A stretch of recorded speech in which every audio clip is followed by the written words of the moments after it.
Well, for more on JD Vance's time in Rome and his meeting with the Vatican, we can cross now and speak to our correspondent there, Seema Gupta. Seema, so I want to ask you about Vance's meeting with the Vatican Secretary of State. Now, he was also hoping possibly to see the Pope, but there have been some clashes between Vance and the U.S. administration's policies on migrants. So why is this meeting with the Vatican important? Well, it's important. He's here in Rome. He's a Catholic convert, as you mentioned.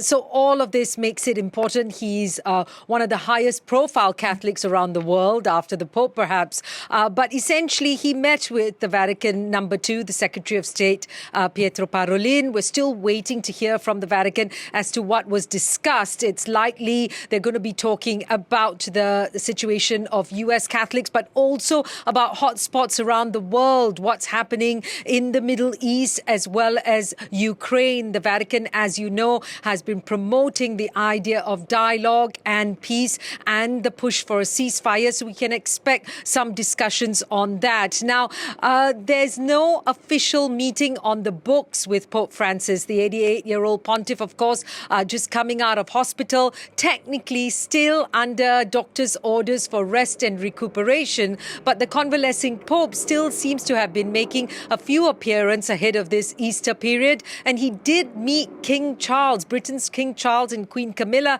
last week. So there is some speculation. Could that be an actual meeting? But yes, you're right. They did clash in the past on issues of migration. Mr. Vance tried to justify the Trump administration's move to deport migrants and using an ancient Catholic text. The Pope responding, not mentioning Vance directly, but sent a letter to U.S. bishops saying that this interpretation of that text essentially was wrong, and pushing the idea that he always had in support of migrants, that supporting those who are fleeing poverty and persecution is part about supporting human dignity. So really very different stances on that, but perhaps a meeting could happen between the two of them. That's the speculation. As you mentioned, Mr. Vance perhaps looking for that photo op. So really lots coming out of his meeting. He's also expected, reports say, to remain in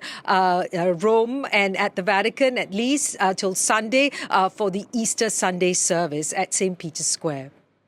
Now, Seema, that's not the only diplomatic news that's been happening in Rome. Just like you to stay with us for a minute. Just want to remind our viewers of this other big meeting that's taking place. The U.S. and Iran are having a second round of high-stakes nuclear talks. Both U.S. envoy Steve Witkoff and Iranian Foreign Minister Abbas Araghchi will be part of those negotiations, and they follow indirect talks brokered by Oman in Muscat last week. Both parties described that meeting as constructive, but it remains unclear what the Trump administration's demands are, given recent conflicting comments from various officials. Just on Friday, President Trump said that he's for stopping Iran from having a nuclear weapon, but that he wants Iran to be, quote, great and prosperous and terrific. So, Seema, I want to bring you back in here and ask you about what's happening with those talks. You know, the U.S. has been sending mixed messages. Do we have a clearer idea of what they're trying to achieve here? Well, what we do know is that these talks are indeed happening in Rome. Lots of diplomatic activity here in the Italian capital.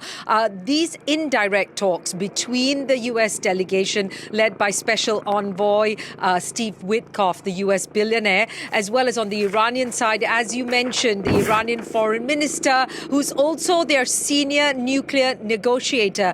These indirect talks are being mediated by Oman. So the Omani Foreign Minister is also present, and they are taking place in the Omani embassy here in Rome. Lots of activity outside of that as they're watching the two different delegations enter there. Now, the Iranian foreign minister is said to have met his Italian counterpart, Antonio Tajani, before these talks here today, and he has already expressed full support for this process. His spokesperson saying that Iran has always tried to demonstrate good faith in approaching these talks, and they are willing to discuss. But Iran has made it very clear they are not going to be messing or touching their enrichment program. They want the talks to focus on the nuclear issues, whereas the US seem to be touching not just on the nuclear weapons, but also on Iran's process and ability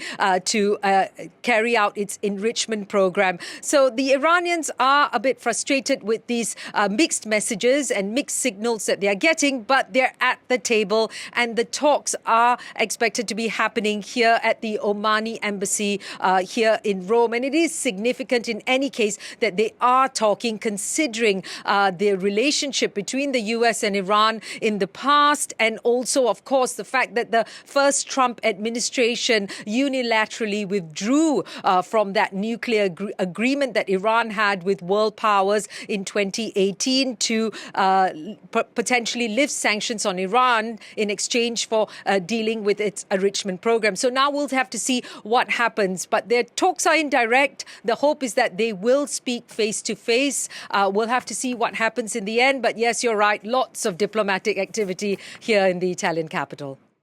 Seema, thank you so much for that. Yes, I guess you'll be kept busy kind of following up on everything for our later bulletins. Thank you so much. That's France 24's Seema Gupta reporting there from Rome. Moving on.